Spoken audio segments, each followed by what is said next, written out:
Plastics are used in a variety of ways in the modern society. We use them to make our products durable and our lives more convenient.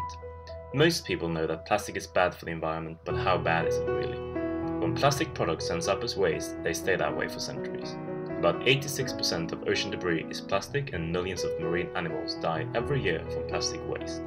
When the plastic decomposes, they emit poisonous substances that produce greenhouse gases, poisons water and soil, further damaging our environment. Plastic bags used in grocery stores are one of the many contributors to plastic waste. Depending on the country, plastic bags waste may vary, but it's a global issue. Most people are aware of the fact that they are damaging the environment when they use plastic grocery bags, yet when impulse shopping, plastic bags serve as a convenient option and consumers are very likely to choose convenience over potential environmental impact. The decision-making process for using a plastic bag is rather simple, but there are a few bottlenecks in the process. Take John, your average grocery store consumer. He realized the need to go grocery shopping, so he decided to head out. The first bottleneck occurred, the ability to remember to bring his fabric bag. He arrived at the grocery store, got the things he needed, and went to pay for the items. During the checkout process, he was asked whether he wanted any bags.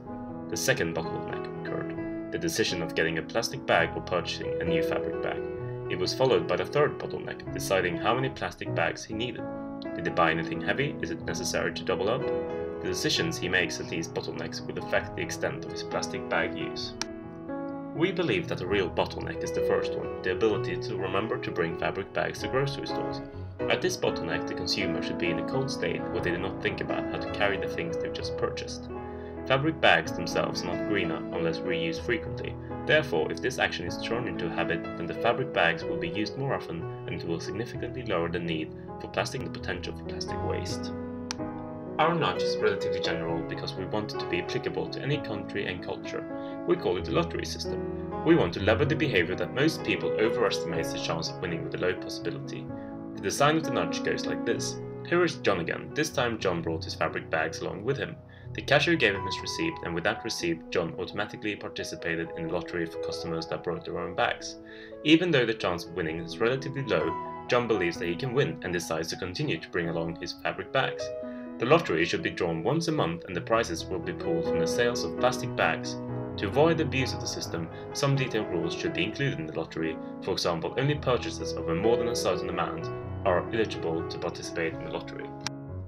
For the experiment, we expect those who already bring fabric bags to continue, and that people who buy plastic bags will slowly switch to fabric. This is an added incentive for a small cost, the downside being that you need to bring your own fabric bag. The lottery we propose will attract consumers as it would be a significant amount of money. There are several small lotteries out there with more frequent draws but with smaller to medium rewards. People should hopefully find this attractive, and we believe that the habit of bringing your own bag will stick. For the people not bringing their own bags, this can be an incentive, and every time they shop they will be reminded of this. Aside from that, it should guilt them into thinking that they are paying for someone else's lottery. This guilt should build up as the lottery price increases and further incentivize them to start bringing fabric bags. One of the potential downsides to this experiment is that as more and more people switch to fabric bags, the lottery size will decrease to an unattractive amount. This will prove that the experiment works, but also fail to motivate people to continue to bring their bags. However, it is said that it only takes 21 times for something to become a habit. Furthermore, our environment is an important topic for governments right now, and hopefully they will be economically supportive of this initiative. This lottery might also attract new consumers to the stores, encouraging the store to continue with the lottery by pooling the prices from alternative sources. In conclusion, we believe that our nudge will make a difference in reducing plastic bags, give consumers an incentive to bring their own bag, and in the long run help consumers save money by not buying 5